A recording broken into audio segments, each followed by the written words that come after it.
Ay, basa na oh.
So yung iba naman dito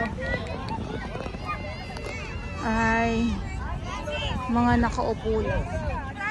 Dahil nga po ay bawal pa naman maligo. So yung iba ay upo-upo lang. Yung iba naman ay lakad lang. Picture. So ganun lang.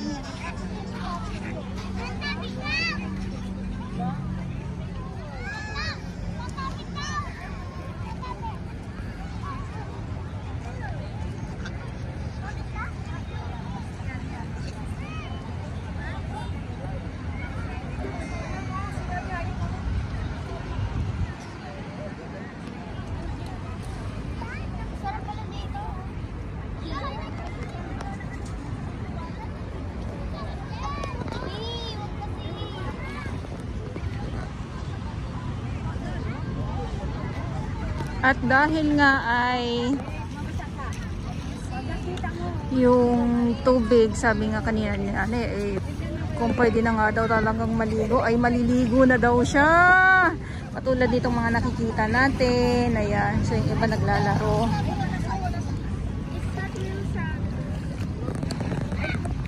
Naglalaro na dito sa dalampasigan na hindi naman na ayan, ito yung pinagbabawal dito na bawal nga pong magtampisaw, kaya lang syempre ala na, ayan na o diba, pag may mga kasama talagang mga bagets, ayan, so hindi mapipigilan ang kanilang pagtatampisaw.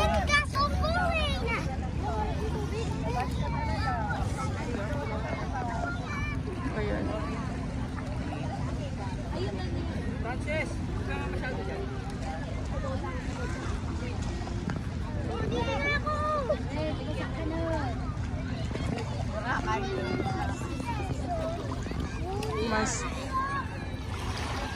dumadami pa yung ating mga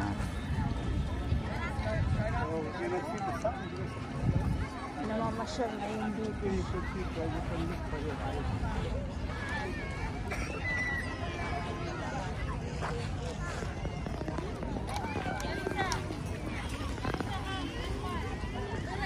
Kayo dyan!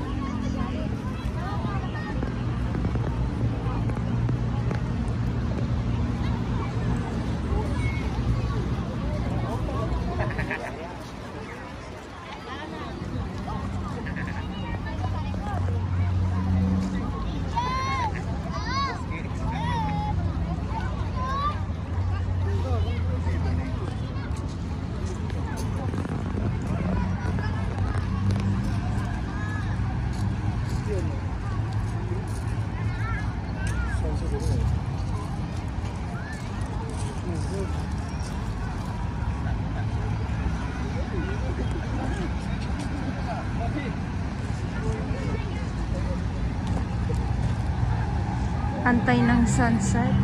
Kaya lang malabo yung sunset ngayong hapon kasi ang dilim ng kalangitan. Ayan, ang dilim mo.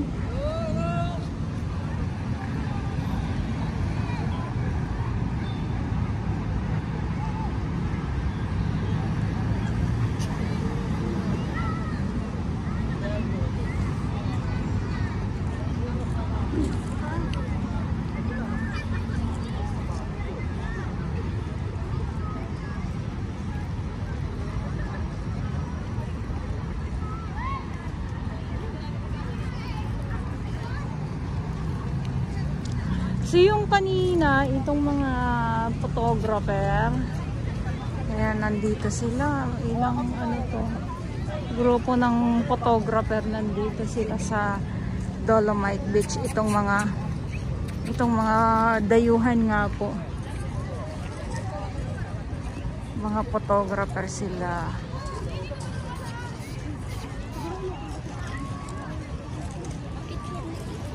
Pag dumiretso kami doon, may ano doon?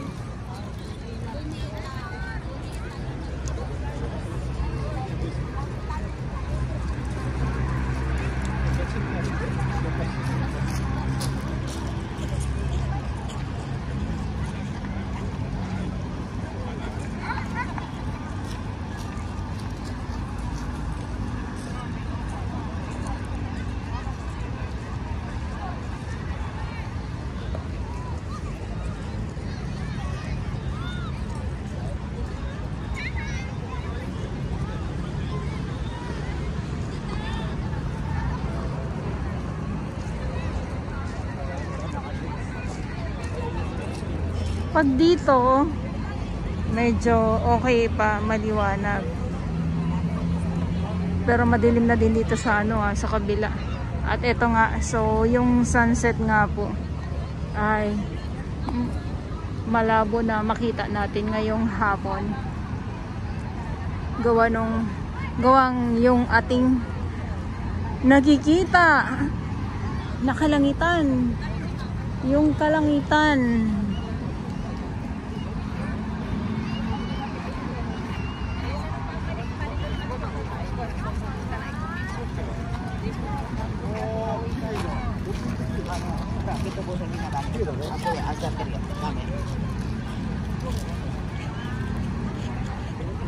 Mga hapon naman yung bagong dating.